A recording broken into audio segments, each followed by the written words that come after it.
বর্ষা এলেই চিন্তা বাড়ায় বাঁশের সেতু। স্কুল, হাসপাতাল সহ নানা কাজের জন্য সাঁকো দিয়ে নিত্য যাতায়াত প্রায় 3000 গ্রামবাসীর। তবে বর্ষা এলেই সাঁকো নিয়ে দুর্ভোগ বাড়ে। সাঁকো ভেঙে পড়ে নদীতে। এই বছরও তার ব্যতিক্রম হয়নি। মাঝ বরাবর হুড়মুড়িয়ে ভেঙে পড়েছে এই বাঁশের সেতু। ফলে এক প্রকার যোগাযোগ বিচ্ছিন্ন মালদার কালিয়াচক 2 নম্বর ব্লকের দক্ষিণ চণ্ডীপুর গ্রামের মানুষদের।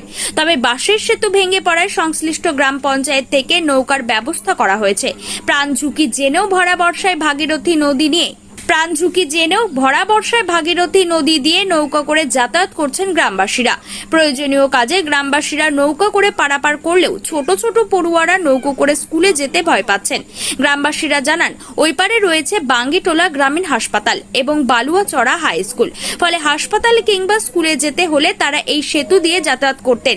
এছাড়াও নিত্য প্রয়োজনীয় কাজেও এই সেতু দিয়ে তাদের যেতে হয়। তাই ভাগীরথী নদীর ওপর পাকা সেতু নির্মাণের দাবি প্রায় 20 বছর থেকে। ভাগীরথী নদীর ওপর পাকা সেতু নির্মাণের দাবি প্রায় 20 থেকে 30 বছরের।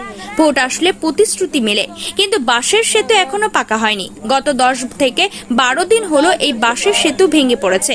ফলে সমস্যায় পড়েছেন গ্রামবাসীরা।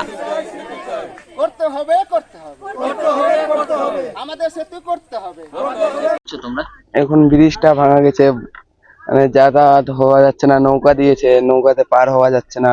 এখন বর্ষাকালীন আর জলটা বেড়ে গেছে, বাড়ি থেকে যেতে দিচ্ছে না স্কুল। আমরা কিভাবে যাব স্কুল? আগে কিভাবে যেত স্কুল? আগে এই ব্রিজ দিয়ে যেতাম, এখন ভাঙা গেছে। এখন নৌকা দিয়েছে, নৌকাতে যাওয়া আসা করছি।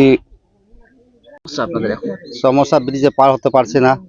এই ব্রিজ ভেঙে পাটা ভাঙা গেছিল আমার, অপারেশন করে এখন ব্রিজের জন্য নৌকাতে যাচ্ছি খুব কষ্ট করে। কতদিন ধরে সমস্যা আপনাদের? সমস্যা তো প্রায় 30 বছর ধরে চলছে। একই কেস, নেতা মন্ত্রী যখন আসে ভোটের সময় বলে কি হ্যাঁ ভোটের পরে তোমাদের কাজ হয়ে যাবে, আর এখন তারপরে আর তো কাজই হচ্ছে না। তৃণমূলের মন্ত্রীরা আছে, এরা কোনো জনসাধারণের কাজ করে না।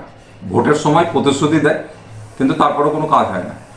বারে বারে ভোটের সময় বলেছিল এখানে পাকা সেতু হবে, কিন্তু তারপরেও দেখা গেল 30 বছর ধরে বাসের সেতু মানুষ প্রাণ হাতে করে পারাপার করছে। তাতেও সেখানে গভর্নমেন্টের মন্ত্রী আছে, তৃণমূলের মন্ত্রী আছে, কিন্তু তার কোনো হেলদোল নেই। দেখো, সেতুটা তো অনেকদিন থেকে হয়েছে। আমরা আমাদের লোকাল মন্ত্রীকে জানিয়েছি, সাবিনা ইয়াসমিনদিকে। উনি এসে ইঞ্জিনিয়ার পাঠিয়ে মাটি টেস্ট করেছে। তো এখন আমরা আপাতত নৌকার ব্যবস্থা করেছি, এখন ওইরকম আছে, আর জানানো হয়েছে ব্যবস্থা নেবে। আপনার নাম এবং পরিচয়? আমি হচ্ছি রথবাড়ি গ্রাম পঞ্চায়েত প্রধান শামসুন নেহার আমার নাম।